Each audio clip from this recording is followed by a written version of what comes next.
Good morning.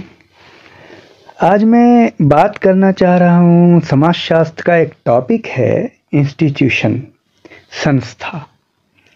और पिछले दिनों हमने बात किया था समिति के बारे में, और आज हम जानेंगे संस्था क्या है। तो सर्वप्रथम मैं आपको ये बता दूं कि संस्था, ये सबसे पहली चर्चा इंस्टीट्यूशन की हर्बर्ट स्पेंसर ने अपनी पुस्तक फर्स्ट प्रिंसिपल में किया था, और बाद में फिर W.G. समनर ने 1906 में अपनी पुस्तक फॉकवेज में करते हैं। हमें समझना है कि आखिर संस्था क्या है। देखिए, संस्था, मैकाइवर पेज कहते हैं कि नियमों की एक प्रणाली है, और अकबर नीमकॉफ कहते हैं social institutions are established way of satisfying certain basic human needs. मतलब मानव आवश्यकता की पूर्ति का एक साधन है, इससे मानव की आवश्यकताओं की पूर्ति होती है, अकबर नीमकॉफ कहते हैं। और संस्था एक्चुअली, इसमें नियम होते हैं। इन शॉर्ट, निष्कर्ष ये है कि संस्था में नियम होते हैं, नॉर्म्स होते हैं, प्रतिमान होते हैं। और W.G. समनर संस्था के निर्माण की प्रक्रिया बताते हैं कि आखिर संस्था बनती कैसे है। उनका कहना है कि संस्था का निर्माण विचार से होता है।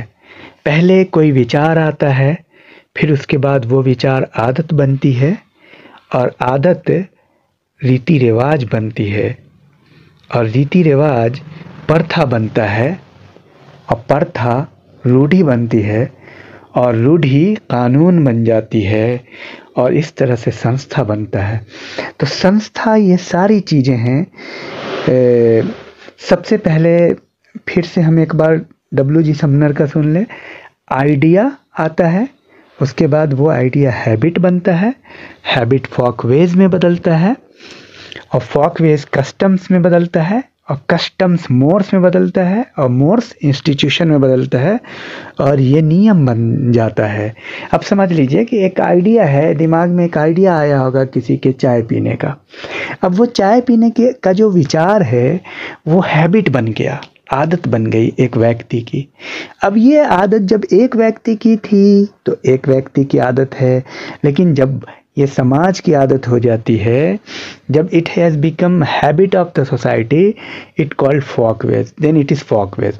फॉकवेज का मतलब आम आदमी के जीवन का वो तरीका बन जाता है, और फिर वो जब आम आदमी के जीवन का तरीका लंबे दिन तक रहता है तो वो प्रथा बन जाती है, कस्टम्स कहते हैं उसको। और फिर कस्टम्स में जब वेलफेयर जुड़ जाता है तो कल्याण की भावना जुड़ जाती है, सपोज कि अच्छा बुरा जुड़ जाता है, तो वो रूढ़ी हो जाती है, और वही आगे संस्था बन जाती है इस तरह से।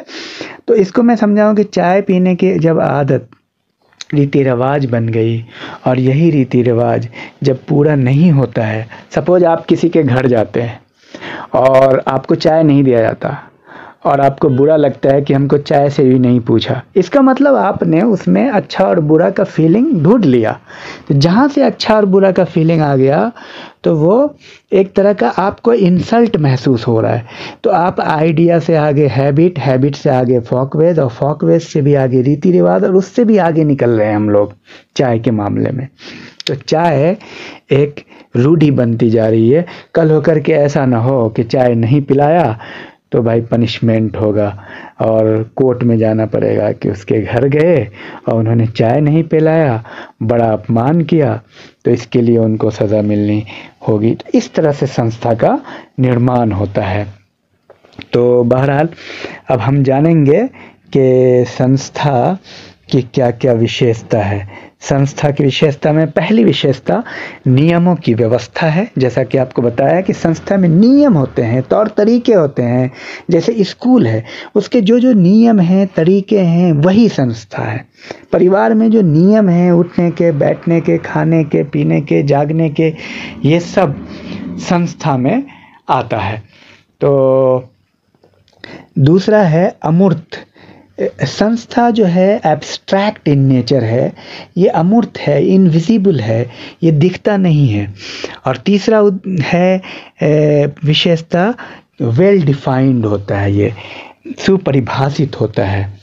चौथी विशेषता है सामूहिक स्वीकृति होती है, ये इसकी ग्रुप एक्सेप्टेंस होता है, ग्रुप सैंक्शंस होता है।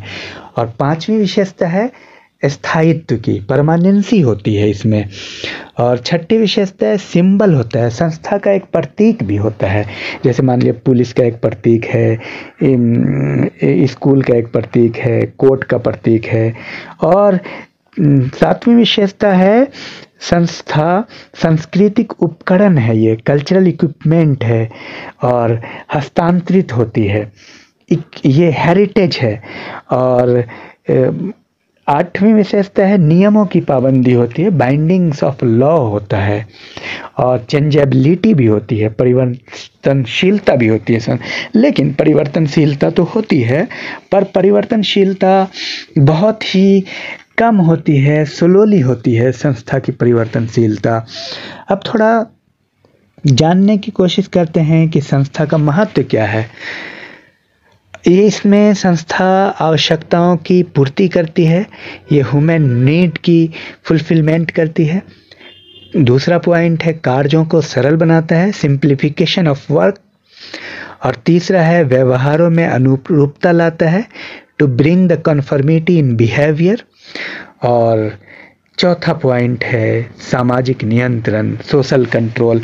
अब ये व्यवहारों में एक रूपता कैसे लाती है, जैसे मान लीजिए कि रोड पे चलना है, सड़क पे चलना है, तो सड़क पे बाईं तरफ से चलना है, तो हर व्यक्ति सड़क पे बाईं तरफ से चलेगा, तो व्यवहारों में एक यूनिफॉर्मिटी आएगी, कन्फॉर्मिटी आएगी और सोशल कंट्रोल भी होगा।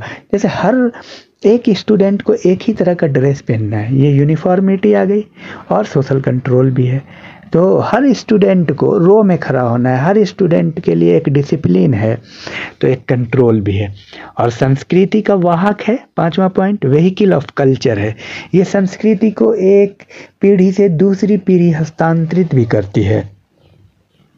और छठा पॉइंट है determination of status and role, इस परिस्थिति और भूमिका का निर्धारण भी करता है। और सातवां पॉइंट है सामाजिक परिवर्तन में सहायक, it helps in social change. तो इस तरह से संस्था के ये कार्य हैं। अब थोड़ा हम देख लेते हैं कि संस्था के बारे में नेट में कुछ क्वेश्चन आते हैं, बहुत महत्वपूर्ण है।